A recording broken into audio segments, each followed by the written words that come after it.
이렇게 아주 웅장하게 이렇게 해줘요. 듣고 있는 것 보니까 이게 이 사람들이 참 이게 뭐라 그러나 기획을 잘했다 싶은 게 그 어감과 느낌이 성우들이 잘 표현해 놨더라고요. 우리는 그냥 있잖아요, 이렇게 그죠? 베리아 사람들이 갈릴레 뭐 데살로니가 있는 사람들보다 더 더러고 완전한 마음으로 말씀 받고 이것을 그런가요? 나누라 선거하고 이렇게 있는데 이분들이 읽는 거는 아주 포인트를 잘 두고 또 느낌을 잘 살려가지고 이래 있다 보니까 눈이 침침하고 아프면 답답하면 듣는 것도 괜찮습니다. 요즘 저도 모니터를 하도 보다 보니까 글자가 잘 안 보여요. 글자가 나이는 젊은데 참 큰일 나네. 그러니까 이 수요일날 너무 이게 끼어가지고 이게 수요일날 안경 벗고 설교를 했는데 안경 벗으니까 사람의 얼굴은 이렇게 형체가 있는데 눈만 딱 감고 막 이래가지고 자본해로운 시간을 보냈습니다. 그죠? 자, 그래서 말씀을 읽는 평생 읽는 자가 성도입니다. 평생 읽는 자. 우리는 지금 이 말씀이 이렇게 좋은 재질의 성경으로 와서 이렇지만 이 고대 당시에는 성경 말씀을 한번 접하려면은 너무 힘들어요. 왜냐하면 두루마기이기 때문에 보관도 힘들고 간직하고 있는 사람도 없어요. 편지 하나 받기가 이 성경 말씀 하나 갖고 있기가 너무너무 힘들어요. 이게 언제까지 이런 일이 있냐면 구텐베르크라는 사람이 대량 인쇄수를 개발하기 전까지 한 교회당 성경 한 권 있는 데가 있지만 그러니까 누가 있습니까? 목사님들만 있지. 목사님 또 사제. 옛날에는 종교개혁전에 사제죠. 그러니까 사제도 성경 말씀을 읽으려면 희귀해야 되는 또 따를까 싶어가지고 성경 두께도 이만합니다. 이만해가지고 크기도 이만큼 해가지고 공동으로 이렇게 읽을 수 있도록. 근데 평소에 여러분들 못 읽어요. 왜 못 읽냐면 전부 라틴어로 돼가지고 라틴어 성경이니까 자기들 언어, 고국 언어도 아니기 때문에 읽을 수도 없어요. 그러니까 라틴어로 막 하면은 그걸 이제 성도들이 그거를 듣고 설교를 듣고 있는 거예요. 근데 그거 듣고도 은혜 받는 사람들이 많이 있었던 시대입니다. 그만큼 말씀이 희귀했다는 거죠. 그런데 요즘은 어떻습니까? 말씀이 집에도 이 성경 말씀 몇 권 되죠? 네? 몇 권 됩니까? 우리 집도 수십 권 있던데. 번역본 별로 다 있어요. 번역본 별로. 저 같은 경우는 이제 예전에 TBS 한다고 요즘처럼 뭐 성경 프로그램이나 이렇게 되면은 뭐 NIV는 쉬운 말로 있는 게 NIV입니다. 웬만하면 그건 안 있는 게 좋아요. 여기는 NASB, 킹 제임스 버전, NIV 뭐 ARS 뭐 번역본이 수십 가지 영어로. 우리나라 번역도 마찬가지죠. 개혁 한글, 그다음에 개혁 개정 지금 보는 게 그죠. 그다음에 표준어, 현대어, 현대인, 공동번역 이렇게 보고 있어요. 또 순복음에서 있는 순복음표 그 성경 번역도 있어요. 여기는 여호와를 전부 야훼로 해가지고 이렇게 하는데 아무튼 그런 것도 있단 말이죠. 그런데 중요한 거는 그렇게 성경 말씀이 많고 그 성경 말씀이 성경책도 많은데 옛날만큼 사모함은 더 형편없이 떨어져요. 그죠? 설교도 마찬가지입니다. 요즘은 유튜브 보면은 우리나라에서 굵직굵직한 목사님들이 설교를 얼마나 기가 막히게 잘하시는지 틀면은 설교가 많아요. 유튜브도. 그죠? 저도 하루에 한 2개 이상, 3개씩 듣는데 너무 잘하시더라고요. 은혜 많이 받습니다. 설교도 정말 좋은 설교들이 많아요. 근데 설교는 많고 성경은 많은데 삶은 예전보다 더 형편없는 다른 사람의 모습이 아니라 우리 모습. 말씀대로 살아가는가, 말씀 간직하고 있는가, 말씀을 붙들고 있는가. 그러니까 홍수 속에 마실 물이 없다 하는 말처럼 말씀이 홍수인데 먹고 간직하고 내가 간직하고 이렇게 소화시키고 내가 붙드는 말씀을 점점 잃어가고 있다는 거예요. 그렇지 않나요? 그건 이제 우리 내면의 연약함들, 사회적인 현상도 있겠지만 우리 자신 자체가 말씀의 소중함을 점점 잃어가고 있는 것은 아닌가 좀 생각이 듭니다. 그래서 어느 교회는 성경 말씀을 예배 시간에 봉독할 때는 이 말씀은 하나님 말씀입니다 해서 앉아서 못 듣도록 다 일어나서 다 일어나서 마지막 사회자가 이것은 하나님의 말씀입니다 하면 착석하도록 그렇게 하는, 일부러 그렇게 하는 교회가 있어요. 아무튼 우리가 말씀의 홍수 시대에 홍수로 지나가 버리는 말씀이 아니라 우리 안에 양분이 되고 간직할 수 있는, 우리 내면의 토양이 될 수 있도록, 이 영양분이 될 수 있게끔 그런 생명의 말씀을 많이 간직할 수 있는 우리 믿음의 피택자들 되기를 간절히 소망합니다. 우리 사도행전 17장 11절 말씀 읽어볼까요? 시작. 베레아에 있는 사람들은 데살로니가에 있는 사람들로서 또 더불어서 간절한 마음으로 말씀을 받고 이것이 그런 말씀을 상고하죠. 네, 바울이 전도하다가 베레아라는 이 사람들을 만나게 되었습니다. 베레아라는 지역에 이제 복음을 전하다 보니 그 이전에 좋은 소문이 났던 데살로니가 교회보다 훨씬 더 사과함이 더 많은 거예요. 베레아 사람들이. 근데 이 베레아가 우리나라 와서는 뺄 뿌리던데, 그렇죠? 베레아라는 이단이 생겨가지고 베레아라는 말을 우리 목사님들이 이야기하면서 굉장히 좀 꺼려합니다. 왜 하냐면 베레아라는 게 이단이 생기거든요. 베레아.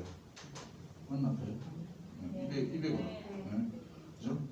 옛날에는 베레아 이렇게 해가지고 막 일부러 뭐 원어에 가깝게 쓴다고 이야기한다고 베레아 이렇게 했는데 베레아죠. 베레아. 그죠? 이 베레아 지역에 있는 사람들이 데살로니가 지역이 이렇게 있다면 여기가 아테네, 이 위에가 데살로니가예요. 이쪽이 터키. 여기 있는 데살로니가 교회보다 훨씬 더 신사적이다. 옛날 번역은 신사적이다라고 해서 신사적. 그 신사적인 말은 너그럽다, 매너가 좋다, 예의범절이 좋다는 거예요. 예의범절. 근데 촌동네입니다. 베레아가. 수도가 데살로니가예요. 데살로니가 사람들이 매너 좋겠습니까? 촌동네 사람들이 매너 좋겠어요. 오늘 목사님이 그 이야기하다 제주도에서 이제 선교하러 가가지고 이제 복음을 정착해가지고 이제 몇 년 됐는데 제주도에는 뭐 없다면서요. 도둑도 없고 뭐도 있죠. 알죠? 들어보신 적 있죠? 저도 뭐 도둑 없는 그것만 얘기하는 건데, 근데 도둑이 없다 하는 거 그거를 이제 강조해가지고 막 얘기하는데, 그 목사님이 이제 대구 사람인데 그 제주도로 가가지고 담임 목사를 갔어요. 그러다 보니까 대구는 어떻습니까? 집마다 뭘 열고 들어가면 이거 열쇠, 그죠? 근데 제주도 사람은 열쇠가 없는 거야. 이거 도시 사람이니까 그래도 가서 하면은 열쇠는 채워놔야 되겠다 싶어가지고 목사님 가가지고 장로님 보고, 장로님 우리 그 사택에 자물쇠 좀 채워놓고 있어. 버튼 이거 쉽게 할 수 있도록 뭐 비밀번호 같이 공유하면 되니까 그거 좀 해달라 하니까 이 사람 이해를 못해. 제주도 앞집이 옆집 지켜주고 옆집이 저쪽 집 지켜주고 이게 문화인데 젊은 목사가 와가지고 열쇠달라고 하니까 이거는 우리를 도둑으로 하나? 우리 생각 아니라 다를까 목사님이 들어 있는데 속옷바람으로 들어 있는데 사택이니까 갑자기 뭐 권사님이 목사님 계시죠? 하고 들어가가지고 기겁을 했다는 거예요. 그러니까 다라스는 이런 일이 있으면 안 되겠다 싶어. 그래 얘기했는데 거기는 그런 열쇠 문화가 어떤 문화냐면 서로 못 믿는 관계다 이렇게 해가지고 굉장히 아무튼 시골마다 시골 사람이 더 거칠어요 이게. 뭐 언어도 단순하고 있기 때문에 물론 뭐 그 나름대로 예의범절이 있겠지만, 그런데 이 도시 사람이에요. 데살로니가는 엄청 큰 도시입니다. 마게도냐의 수도입니다. 수도. 그렇기 때문에 여기는 그래도 도시 문명에 좋은 이 영향이 많았던 알렉산더가 그래도 다스렸던 마게도냐 지역인데 그 사람들보다 더 신사적이었다고 되어 있어요. 왜 신사적이었냐? 그 신사적인 표현이 뭐냐? 뭐라고 되어 있습니다. 간절한 마음으로 뭘 받았다고요? 이게 신사적입니다. 이게 매너죠. 너그러운 마음이죠. 겸손한 마음이 바로 이 마음이었다는 겁니다. 여러분 말씀 받을 때 간절한 마음을 받으시면 버릴 말씀이 없습니다. 떠내려가는 말씀이 없다는 거죠. 그런데 바꾸라는데 또 이것이 그러한가 하여 진리로 여기고 날마다 뭘 했단 말입니까? 계속 묵상했단 말이에요. 계속 되새김질 했단 말이죠. 이게 베레아 사람들을 바울이 칭찬할 수 있는 이유가 여기 있습니다. 우리 말씀 홍수 시대 살아가는 저와 여러분이 베레와 성도들과 같이 마음에 너그러움으로 간절한 마음을 가지고 말씀을 받을 수 있고 읽을 수 있고 묵상할 수 있는 우리 모든 기득자들 되기를 간절히 소망합니다. 자, 성경은 하나님의 말씀입니다. 성경은 진리의 말씀입니다. 그렇기 때문에 우리는 성경 말씀 읽고 배우고 묵상해야 합니다. 말씀으로 무장해야 하는 것이죠. 그래야 이단의 세력을 물리칠 수 있습니다. 이 이단의 출발이 어디서 오는가? 우리 마음과 내면과 가치관의 혼동을 볼 수가 있어요. 진리에 바로 서 있으면 흔들리지 않는데 우리가 진리 가운데 무장되어 있지 않으면 우리가 그런가 해서 넘어간단 말이죠. 하와 한번 보십시오. 죄를 어떻게 지었어요? 뱀이 막 꼬시니까 진짜 그런가 해서 넘어간단 말이에요. 이단에 있는 사람들은 이단의 특징이 뭐냐면 말씀을 혼잡하게 막 얘기합니다. 분명하게 얘기하는 것처럼 보이지만 분명한 게 아니고 혼잡스럽게 얘기해요. 흐트리는 거죠. 기존에 어떤 교리의 체계들을 무너뜨려 버려요. 그래서 성경 단어들, 성경의 말꼬리들 잡고 이렇게 하다 보니까 이걸 가지고 제대로 쓰이지 않으면 넘어가 버립니다. 논리에 넘어가 버리면 쑥 빠져버려요. 여러분, 이단 다니는 사람들이 무식하다? 아닙니다. 이단 있는 사람이 굉장히 똑똑해요. 제가 군종을 했을 때 공문서가 하나 왔는데 그 공문서 안에 어떤 내용이 있냐면 서울대, 연세대, 고려대, 이화여대 안에 있는 활동하는 이단 보니까 희한한 이단이 휘젓고 있더라고요. 그 정명석이라고 혹시 아셔요? 정명석이 그 예쁜 여자애들만 막 골라가지고 막 이상하게 성착지하고 막 했던 완전 변태인데, 근데 거기에 세상에 젊은 남자애들 여자애들이 얼마나 많이 유혹되어 있는지, 심지어 육사 안에도 있어요. 회사, 공사, 군대에서 엘리트잖아요. 들어가기도 어려운데 그 안에 이단의 활동들이 포섭하려고 얼마나 많이 들어가요. 근데 넘어간다는 거예요. 넘어간다. 이 똑똑한 사람들 조심해야 되는 게 뭐냐면 자기가 생각할 때 논리에 맞다 싶으면 넘어가 버려요. 응? 좀 의심하고 이렇게 해야 되는데, 점검하고 해야 되는데 자기 논리 기준으로 그래, 맞네, 그럴 것 같네 해가지고 자기 생각에 자기 논리에 저기 맞다 싶으면 넘어가 버려요. 그렇기 때문에 진리를 바르게 알아야 됩니다. 점검을 하셔야 돼요. 진리를 제대로 간직하지 않으면 나도 쉽게 넘어갈 수 있어요. 여러분, 제가 기도원 이제 군대 가기 전에 신대원 준비한다고 기도원에 한 2주 정도 갔습니다. 가가지고 기도 부탁도 하고 뭐 기도도 열심히 하고 뜨거운 마음으로 내려왔어요. 제일 먼저 만난 사람이 누구냐면 하나님의 교회인가? 그 아저씨가 탁 태워주더라고. 기도원은 또 산속에 있으니까 산 딱 나와가지고 있는데 그 사람이 차를 딱 세우더니만 아유 총막 타라고 막 해가지고 쭉 갔어요. 갔는데 자기가 한 10분만 시간 되냐 그래가지고 10분 가지고 뭐하러 하고 싶어가지고 10분 시간 됩니다. 아직 기차 시간도 남았고 하니까 그때부터 시작해가지고 그 하나님의 교회 그 교리에 대해서 막 얘기하는 거예요. 딱 들어봐도 얼토당토하나요. 근데 막 계속 얘기하다 보니까 이게 무한 반복, 무한 이렇게 이야기하면 사람이 질려버리잖아요. 그래서 더 많은 사람도 있는 반면에 그 질리면 아유 알았다 하면서 넘어가는 사람도 있어요.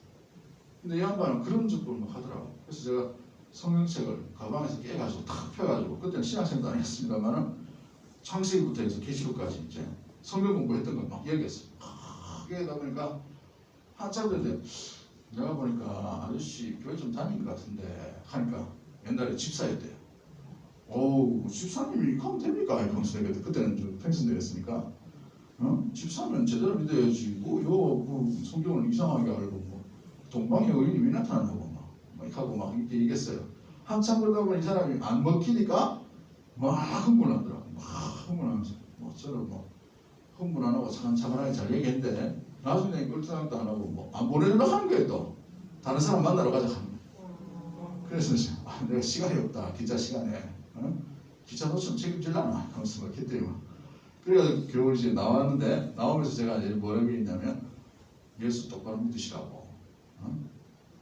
어떻게 그 집사가 그렇게 빠져가지고 이게 가짜고 이단인지도 모르고 이렇게 그렇게 거짓 진리에다가 이렇게 하냐고 이렇게 이야기하고 문 탁 닫고 저는 기차 타고 내려왔습니다만, 여러분 우리가 진리를 잘못 이해하고 진리를 온전히 무장하지 못하면 우리 내면에서 스스로 무너져 버립니다.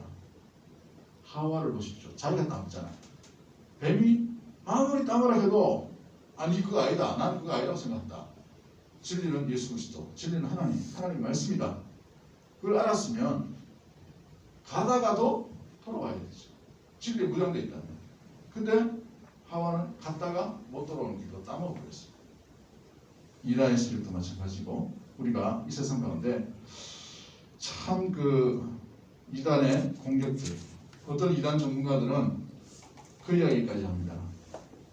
내가 이단에 안 걸려서 안 넘어간 거지, 이단에 만약에 걸렸으면 성도들 중에 90% 이상은 다 넘어갈 수밖에 없어요. 그렇게 얘기합니다. 옆에 분 한번 째려보지 마시고 한번 쓱 한번 보세요. 혹시 이단 아이가? 네? 신천지가 이제 이번에 하도 한국교회가 이 신천지 대책이 잘 안 되고 신천지를 이렇게 드러내지 못하고 신천지와의 싸움에서 맨날 백전백패예요. 조직적이고 거짓말 잘하고 막 이러니까 감당이 안 되는 거죠. 이 신천지는 신흥 종교인데 이단치고는 아주 지저분한 종교입니다. 뭐 성적으로 지저분하다는 말이 아니고, 왜냐하면 대부분의 이단 특징이 도덕성을 굉장히 강조하는 거예요. 무장을 한단 말이죠. 여호와 증인 한번 만나보신 적 있습니까? 그 사람들 거짓말을 합니다. 자기는 여호와 증인이라고 그러지.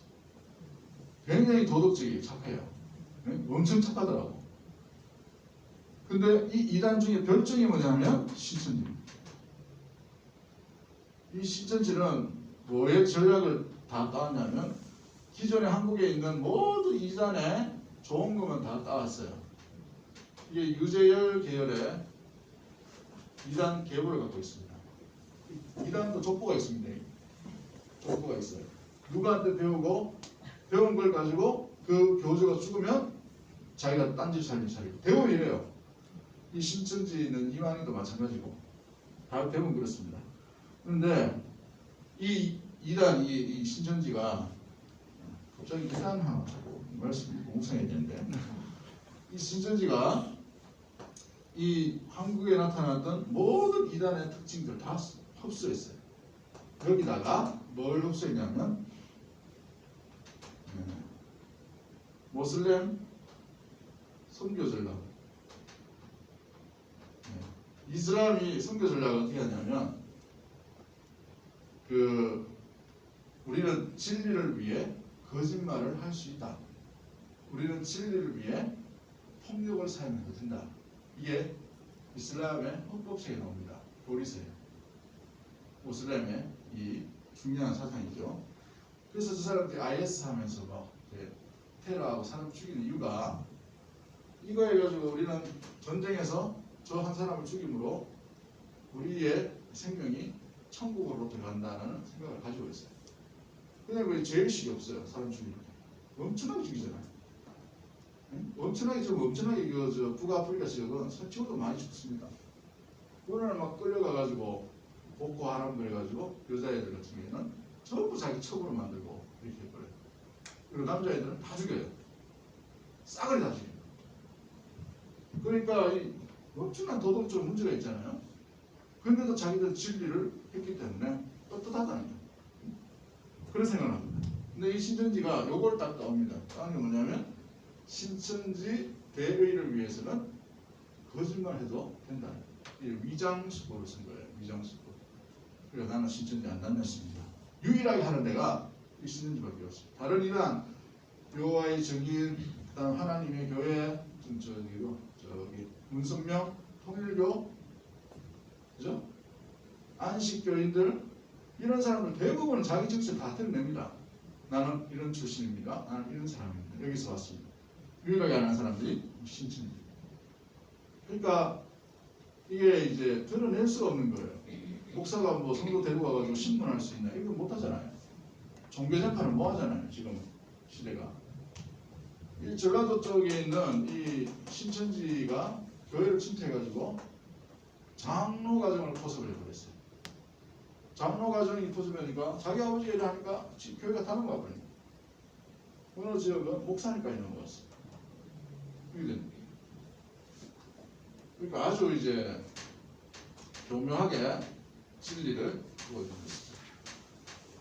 신천지에서 나왔던 사람이 자기 교리를 얘기하면서 빠른 말로 막 강조를 합니다. 유명하게 얘기하는데 우리 성도들이 참 무섭다고 믿으십니까 하면 뭐 합니까? 아멘 하잖아요. 그죠? 근데 신천지 교리를 막 얘기하는데 믿으십니까 해보니까 그러다 대고 또 아멘 하죠. 그러니까 신천지 사람들이 밥이죠. 밥. 우리가 세대를 분별하고 말씀 가운데 끼어 있어야 돼요. 이유가 여기 있습니다. 물론 이제 건강한 신학 교리를 믿고 있는 그런 교회 이런 부분들이 굉장히 중요한 이유도 여기 있습니다. 자, 성경은 하나님을 알게 해줍니다. 성경을 통해 하나님 뜻을 알 수가 있기 때문이죠. 성경을 통해 하나님의 복을 받는 비결이 무엇인지 알게 됩니다. 행복하게 살아가는 것도 알게 됩니다. 그래서 성경은 영의 양식이 되는 것이죠. 성경은 신앙생활의 표준이 됩니다. 말씀대로 살아야만 하나님 안에서 제대로 살아갈 수 있기 때문입니다.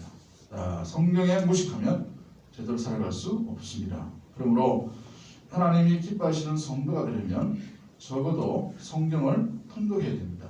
1년에 한 번씩은 읽어야 되죠. 남을 가르치기 원한다면 먼저 자기가 성경을 배워야 합니다. 안 배우는데 가르치면 이거는 문제가 있어요. 예전에 그 신대원 신학생 몇 명 데리고 우리 교회 청년하고 제가 부목사 때입니다. 청년들로 낙도 선교를 간 적이 있습니다. 일주일 동안 이제 낙도 오지 가가지고 선교를 하는데 전도사 2명인가 3명이 같이 따라왔어요. 같이 따라오면서 전도사니까 신학교도 다니니까 이제 큐티 나눔을 님도 좀 하라고 하루를 내가 이제 밤에 이제 시간을 양보해가지고 이렇게 줬어요. 너무 사람도 피곤하고 이래가지고 원래 제가 해야 되지만 하루 누가 순서를 정해가지고 맡겼는데 근데 한 이 여자 전도사인데 성경 이걸 해석을 하면서 완전히 이단적인 해석을 하는 거예요. 이단적. 보통은 제가 이렇게 뭐 실수하더라도 뭐 인도하는 걸 중재하거나 이렇게 하지 않는데 그걸 중재해야 되겠더라고. 잘못 가르치고 있으니까 성경에 대해서 이거 아니라고 딱 스톱했어요. 그러고 난데 이제 불러가지고 신학교 다니는 애가 성경을 이렇게 가르치면 어떡하냐고. 큰일 날 소리를 하냐. 이게 왜 이제 점검도 안 하고 자기가 그 감정적으로 막 이렇게 해석을 했더라고요. 그러면서 이제 제가 한번 혼낸 적이 있어요. 혼낸 적이 있는데 말씀은 느낌으로 가르치면 안 됩니다. 느낌으로. 말씀은 말씀으로 가르쳐야 되지. 말씀은 하나님께서 뭘 원하시고 뭘 뜻하시고 뭘 가르치신가 이것만 얘기해도 머리가 때려 충분합니다. 하나님께서 하시기 때문이죠. 근데 자기의 어떤 생각과 선입견을 가지고 이 성경을 해석해버리면 아주 이 성경을 엉뚱하게 해버리죠. 성경을 가감하지 말라 했는데 자 그러므로 말씀 가운데 가르치기 원한다면 먼저 배워야 합니다. 자신이 말씀대로 살지 않는데 다른 공면하고 책망할 수 있나? 못하죠. 말씀을 똑바로 알 뿐만 아니라 자기 자신에게 먼저 실천할 수 있는 행함이 있어야 된다. 그렇죠? 말씀 지킨 자니 복이 있는 자인데 자기가 말씀 지킴으로 복된 자인가? 이런 모습도 있어야 되는 것이죠. 자 다음은 시간 중에 여러분들이 은혜 받는 시간은 언제입니까? 말씀, 설교, 성경 읽기, 성경 연구, 강의, 묵상, 암송. 어떨 때 제일 많이 은혜 받습니까? 그러면 한번 체크해 보시면 좋겠고요. 은혜의 방편 가운데 놓치지 말고 이 6가지 방법은 우리가 설교는 늘 들으니까 또 읽고 연구하고 강의 듣고 묵상하고. 여러분 요즘 저 유튜브나 저기 네이버나 이런데 성경 본문 강의하는데 여러분 조심해야 됩니다. 저도 이제 설교 예화나 설교 본문이 맞는지 점검하려고 설교 한 5개, 6개, 10개, 많은 게 10개 이렇게 한번 쭉 봐요. 근데 제가 깜짝 놀란 게, 야, 그럴싸한 표현이 있는 글에 그 이단이더라고, 구원파. 어우, 조심해야 되겠더라고. 심지어 제가 이 은혜 받았던 그 유튜브 채널이 하나 있는데, 한 3곡 듣다가, 야, 찬양 진짜 잘한다. 합창단인데, 합창 너무 잘하는 거예요. 한 400명 정도가 나와가지고, 합창을 쭉 하는데, 거기 너무 아름다워. 알고 보니까 미국에 있는 안식교 교회더라고. 그래가지고 아이고 그래가지고 그 중지하고 막 이렇게 했었는데 노래를 너무 잘하는 거예요. 오늘 우리가 자칫잘못하면은 엉뚱한 데 이렇게 귀를 기울이고 엉뚱한 걸 주목하고 엉뚱한 걸 듣게 되는 모습을 보게 됩니다. 강의할 때도 마찬가지죠. 그래서 저분이 어느 신학교 나왔나 이거 굉장히 중요합니다. 어느 교회인가 이 중요해요. 그래서 이 신천지가 뭘 합니까? 위장교회를 해가지고 대한예수교 장로에 간판을 붙이거나 침례교 간판을 붙이거나 이런 거 한다는 거예요. 왜냐하면 성도들의 안정감을 주기 위해서 막 한단 말이죠. 거기에 항상 점검을 하셔야 돼요. 저 목사님이 우리로 지금 우리 교단은 총신신대원을 나왔나, 총신신학대학을 나왔나, 그다음 미국에 어느 신학교를 나왔는데 그게 건강한 신학교인가 이걸 꼭 점검하셔야 됩니다. 그렇죠? 자, 읽기, 연구하기, 묵상하기, 암송하기. 자, 성경을 보면 어떤 책입니까? 성경의 말씀, 성경은 성도에게 매우 중요한 말씀입니다. 성경이 왜 성도의 삶이 중요합니까? 아래의 말씀을 찾고 자기 말로 한번 정리해 보십시오. 요한복음 5장 39절에 성경이 왜 중요하다고 되어 있습니까? 같이 한번 읽어볼까요? 시작. 너희가 성경을 생각하고 성경을 연구하고 성경이 본되게 되고 증언하는 것입니다. 자, 성도의 삶이 왜 중요합니까? 뭘 얻는 줄? 영생을 얻는 게 이 성경 말씀을 통했었죠. 그 다음에 또 누구에 대해서 증언하기 때문에 그리스도를 증언하기 때문이죠. 그리스도. 여기서 내게 하는 것은 예수님이죠. 예수님에 대해서 증언하는 책이 성경이기 때문에 그렇습니다.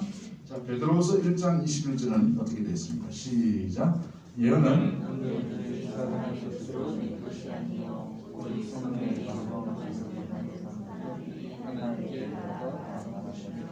성경에 어떻게 되어 있다고 되어 있습니다. 성경에 감동하심을 받은 사람들이 하나님께 받아 말하는 것이기 때문에 사람의 뜻이 아니고 하나님의 감동을 받은 성경 말씀이기 때문에 이 성경 말씀이 중요하다는 것입니다. 자, 여기 좀 어려운 말이 나오는데 성령의 감동 이렇게 되어 있어요. 우리 합동측 우리 개혁파는 성경에 대해서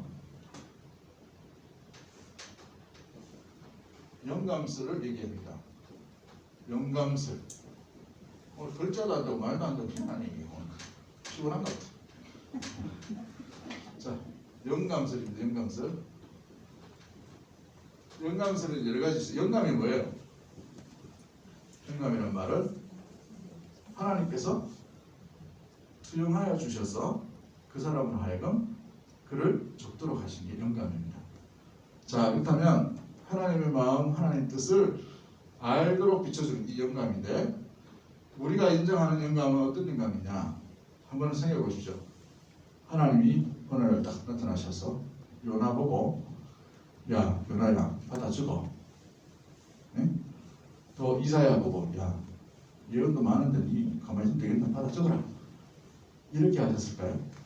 이걸 기계적 영감이라는 거예요. 기계적 영감.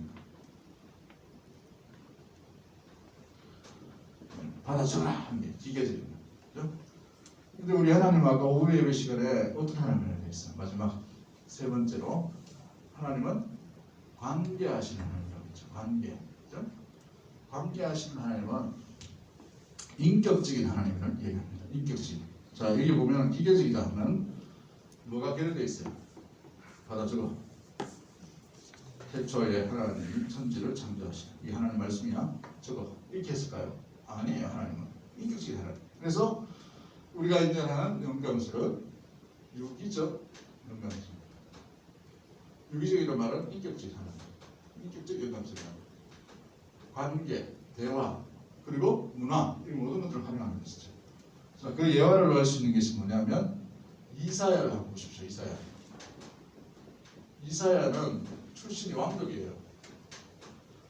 왕족이기 때문에 왕족으로서 귀족으로서의 시각과 왕에 대한 이 부분들이 예언 가운데 굉장히 많이 담겨져 있습니다. 그래서 이사야의 삶을 하나님께서 하시고 인격적으로 이사야 성경 말씀을 기록할 수 있도록 하셨단 말이죠.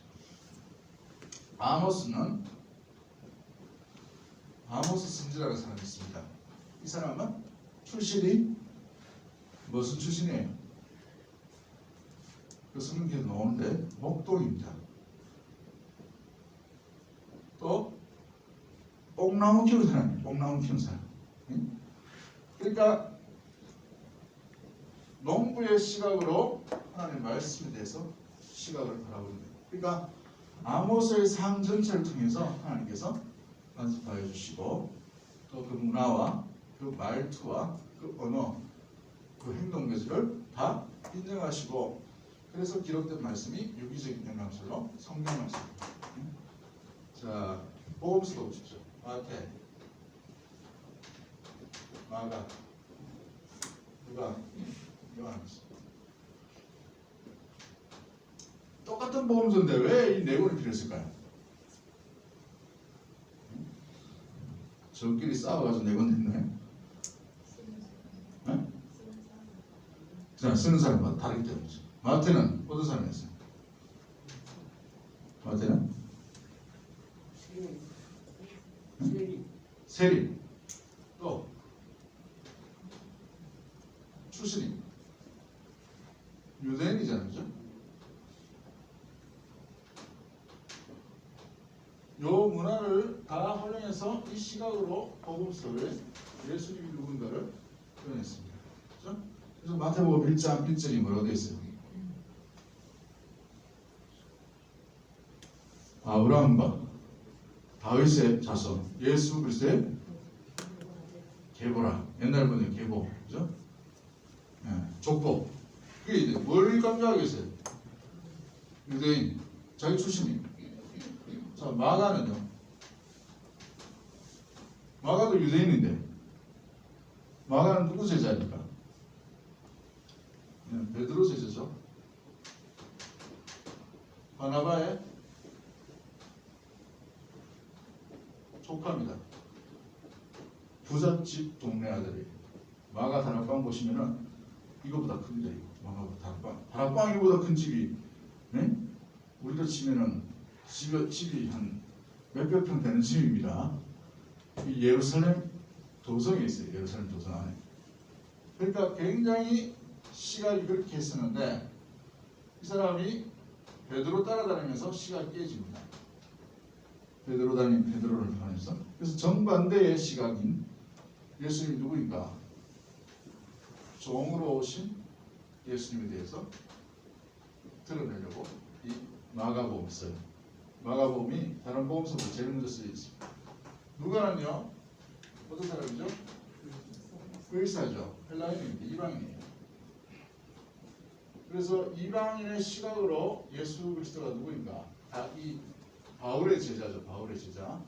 그래서 이방인의 시각으로 예수님이 누구인가를 드러냈습니다. 이게 라틴 문화의 신화 부분에서 제일 중요한 것은 인격적인 신인가 비인격적인 신인가. 우리 예수님은 인격적인 신이시다. 라는 것을 다루기 위해서 누가가 예수님에 대해서 많이 드러나는 것을 보게 됩니다. 요한복음은요. 공간복음은 아니지만 요한 서신 가운데 있는데 로고스라는 당시에 영지주의자들에 대해서 반박하기 위해서 예수님은 참 말씀이다. 하도 말씀 가지고 교만하고 이런 영지주의들이 많기 때문에 진정한 말씀의 사람 주인공이 누군가? 말씀이 육신 가운데 우리 가운데 거하심에 태초에 말씀이 계시니라. 그래서 요한복음은 바로 이런 개념으로 썼다. 그렇죠? 자, 그래서 이런 모든 자기 배경, 출신, 문화, 언어, 환경들을 다 고려하셔서 하나님께서 하나님의 마음을 비춰주십니다. 그죠? 그래서 단어들이 다른 이유가 유기적 연감설이기 때문에 그렇습니다. 자, 요수아 1장 8절 말씀 시작. 이 연감설은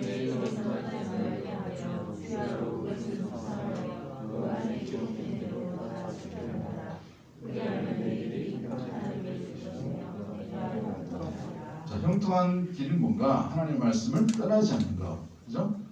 형통의 길은 하나님의 말씀을 떠나지 않는 것이다. 라는 것을 보여주고 있죠. 자, 성경을 지칭하는 여러 가지 다양한 표현들이 있습니다. 첫 번째가 말씀이라는 게 있죠. 야고보서 1장 22절 너희는 말씀을 행하는 자가 되고 듣기만 하여 자신을 숨기는 자가 되라.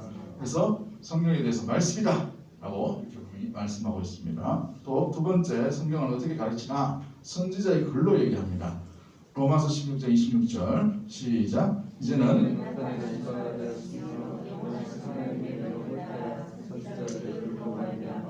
모든 민족이 믿어 순종하게 하시고 알겠습니다. 그 신비의 계시에 따라 된 것이니 이 공으로 너희를 능히 근거하게 하실. 네, 선지자들의 글이라고 이렇게 말씀에 대해서 표현하고 있어요. 성경을. 또 성경은 우리가 잘 하는 대로 에베소서 6장 17절에 어떻게 표현하고 있습니까? 성령의 검, 곧 하나님의 말씀을 가지라 라고 표현하고 있죠. 성령의 검과 하나님의 말씀을 동일시하고 있는 것을 보게 됩니다.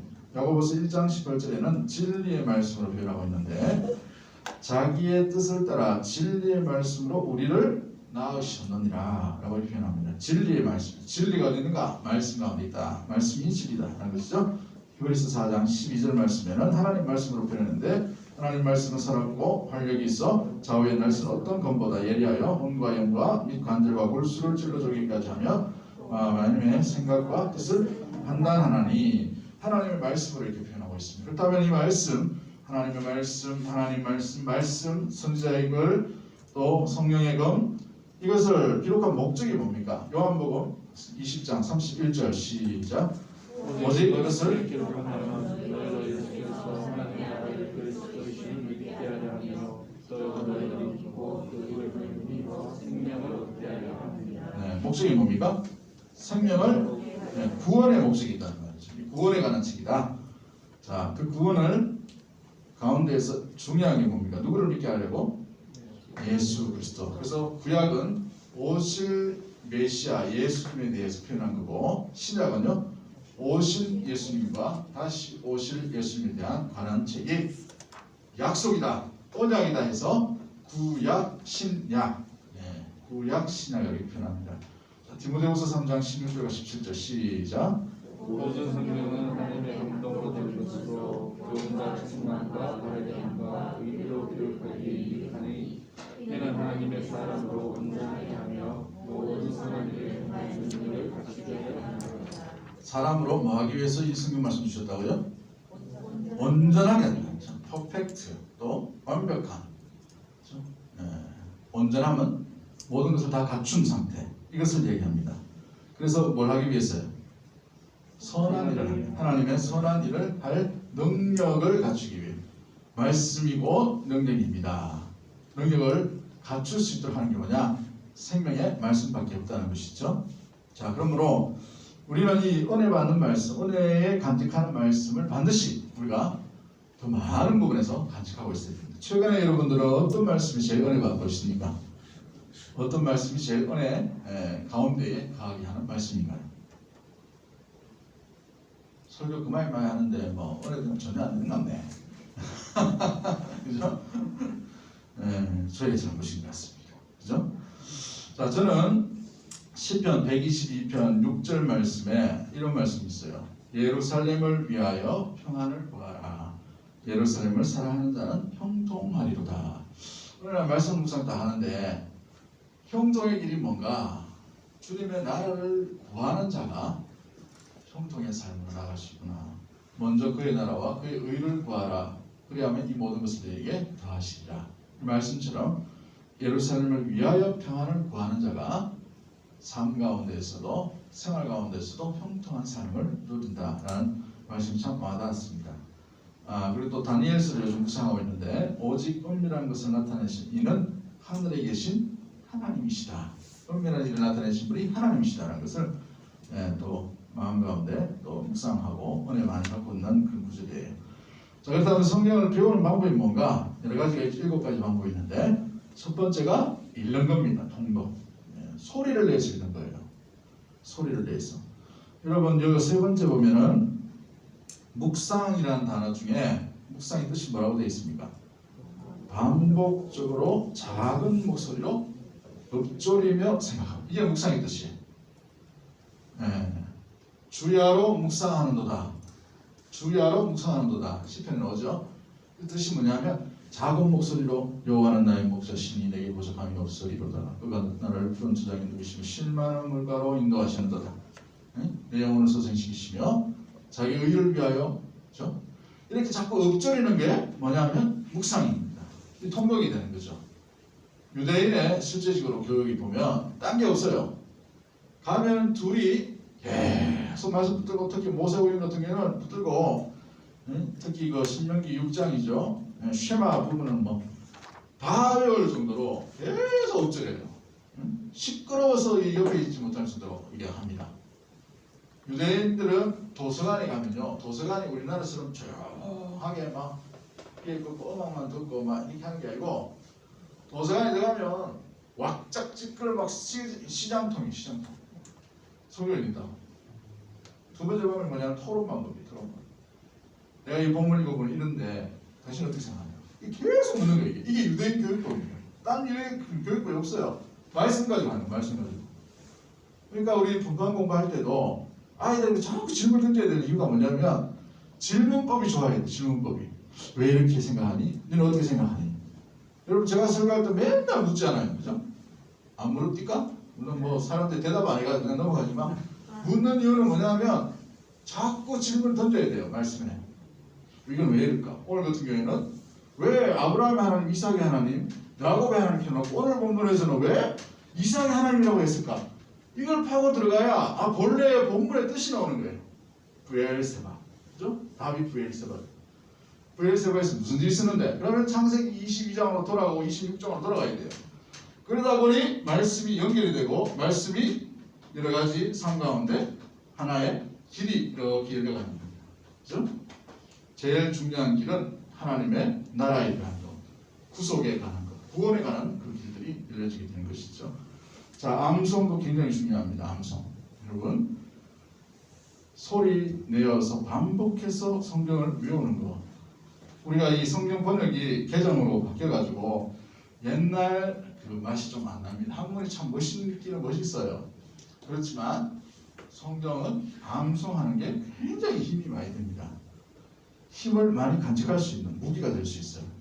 성경 말씀으로 주께 돌아오다라는 책이 있습니다. 소책자인데 내비게이터 출판사에서 나왔는데 도슨 드루트맨이라는 사람이 썼습니다. 그럼 나중에 찾아서 읽어보시면 절판되겠지만 읽어보시면 그 책 내용이 뭐냐면 자기가 젊은 시절에 방황하다가 어떻게 돌아오게 되는가, 어린 시절 주일학교 시절에 외웠던 성경 구절 한 구절, 그 구절 때문에 하나님을 찾게 되고 하나님 만나게 되고 하나님께 돌아오게 됐다는 것이죠. 그러므로 우리가 성경 암송은 성경을 배우고 하나님의 뜻을 아는데 굉장히 중요한, 힘을 얻는 데 굉장히 중요한 하나의 도구가 될 수 있다는 것이죠. 자, 그리고 연구하는 방법이 있습니다. 연구하는 방법.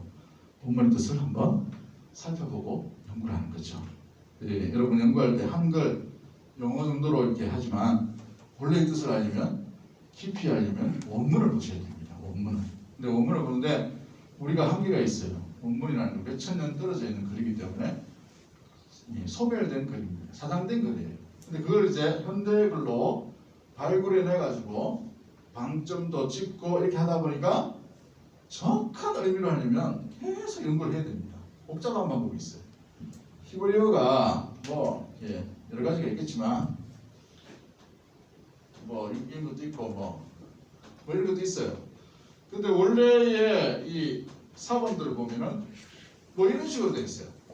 어떻게 읽을지도 모르고. 그러니까 우리로 치면은 가, 다 기역, 년, 디귿 이거만 있단 말이야. 이거만. 근데 이게 간지, 곤지, 군지, 둔지 뭐 이거 모르잖아요, 그죠?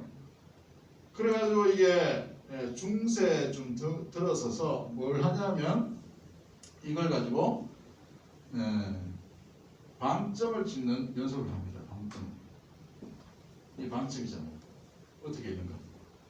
밑에 찍으면 오라고 읽자. 위에 찍으면 어라고 읽자. 이렇게 해가지고 이걸 해요. 그래가지고 이제 랍비들이 만들어 놓은 게 이제 지금 현대의 그 히브리어의 모습들이 되는 거죠. 그래서 지금 현재 이스라엘에서 쓰는 히브리어와 고대 이스라엘의 히브리어는 좀 차이가 있어요. 물론 비슷한 것도 있지만 그래서 그거를 이제 찾아가는 거예요. 연구해야 되는 거예요. 연구하는 거예요. 그죠? 그래서 요렇게 쓰을 때의 이 단어의 뜻과 여기에 쓰을 때의 이 단어의 뜻이 달라지는 거예요. 이거를 이제 주석이나 아니면 성경 해석한 사람들이 여러 가지 해석을 했는데 그것도 이 사람이 해석하는 관점으로 연구한 연구의 결과물이죠. 정답이 있을 수는 없어요. 그렇기 때문에 이걸 의미를 생각하고 앞뒤 전후 문맥을 생각하면서 하나씩 조각 맞추듯이 만들어가는 거예요. 그래서 설교가 쉽지 않은 게 그걸 조각 맞추다 보니까 때로는 엉뚱한 데로 갈 수도 있어요. 중요한 건 딴 건데 이거 할 수도 있고. 근데 더 중요한 것은 하나님께서 그 말씀 가운데 다른 구절을 이야기하는데도 말씀 가운데 임하시는 성령께서 은혜를 베풀어 주신다라는 사실입니다. 그걸 믿고 우리가 설교 말씀 듣는 거죠. 국어 실력이 안 되면 솔직히 설교하기가 쉽지 않아요. 우리 교수님 계셔가지고 오늘 기도도 얼마나 그 기도 문장이 좋던지, 그죠? 국어가 제일 먼저 한글로 되어 있기 때문에 국어의 조사, 요 끊는 거, 요거 굉장히 중요합니다. 성경 말씀 읽을 때, 연구할 때도. 근데 더 깊이 들어가면 원문에서는 어떻게 해석하나? 원문에서는 어떻게 표현했나?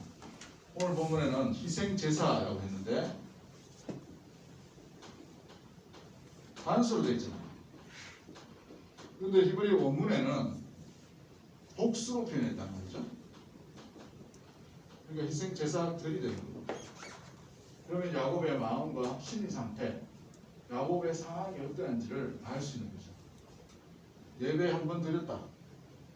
제사 한 번 드리기도 하고 여러 번 드렸다는 것은 뉘앙스가 확 달라지는 의미의 모습들이기 때문에 그렇죠. 그러니까 흔적들을 잘 번역해놨지만 그래도 이 부분에 연약한 부분들이 있는 게 사실입니다. 그래서 번역에 한계가 있다는 거예요. 한계가. 그래서 연구를 해야 하는 것이죠.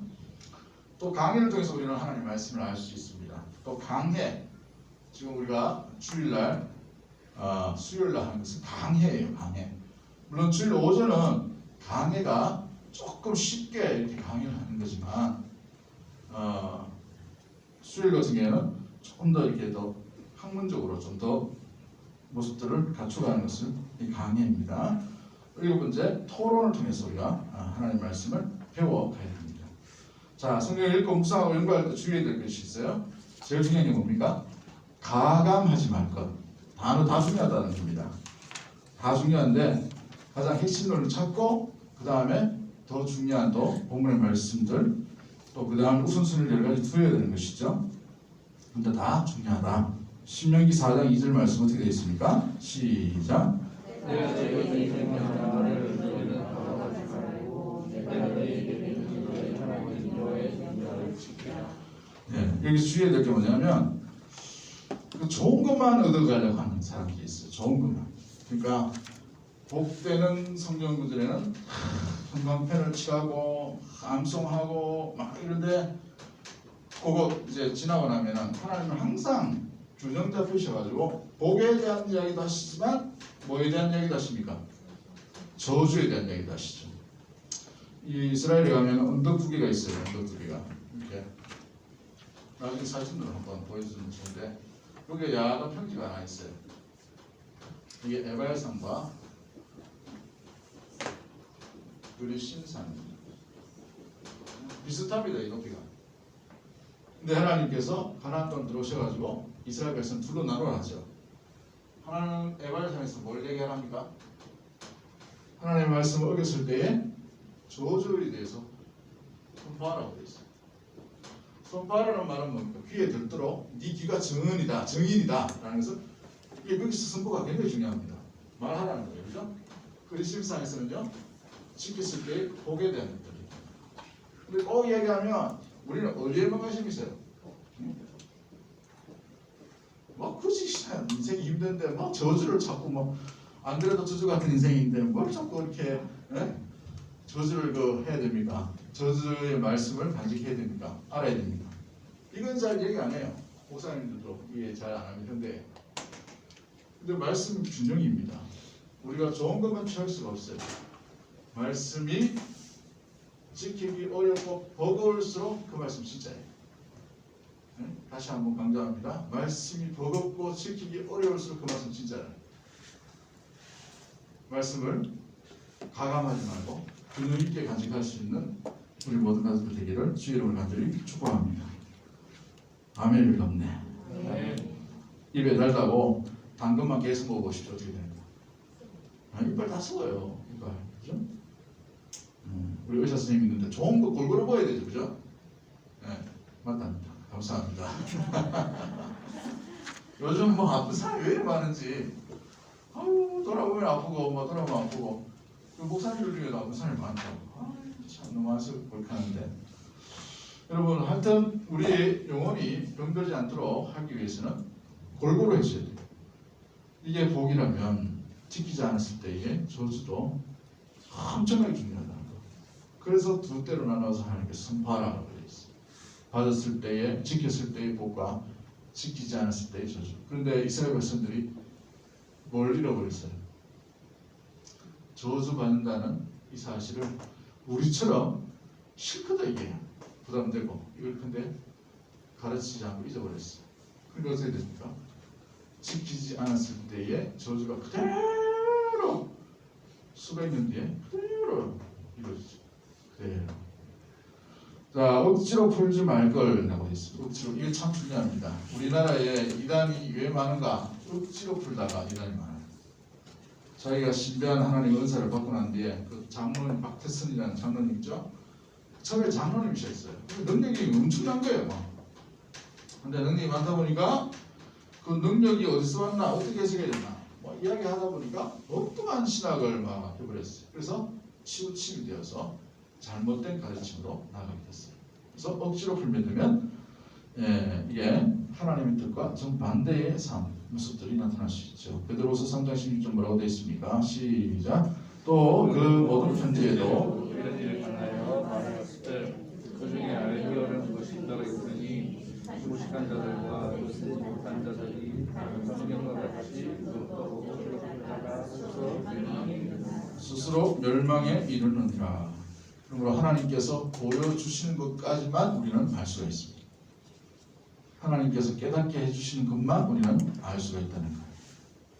그 이후의 모습들은 신비로 또 궁금증으로 남겨두셔서 하나님 나라에 가서 온전하게 그것이 밝혀질 때 기대함으로 맞이할 수 있는 우리 모든 가족들 되기를 주의 이름으로 간절히 축복합니다. 모르겠거든 엉뚱한 데 가서 묻지 마세요. 네이버에 물으면 네이버에 이상한 이단이 있다 답을 해줍니다. 답글 제일 많이 다는 데가 어디냐? 신천지가 제일 많이 다요. 소위 신앙 상담 막 하면서. 이 사람들은 젊은 사람들이 뭘 좋아하는지 아니까 거기에 댓글 부대 이런 조직도 있어요. 그래서 이거 빨리 답니다. 뭐 일부러 테스트하려 하지 말고, 그죠? 목사님들은 이 컴퓨터 하는 게 좀 느립니다, 솔직히.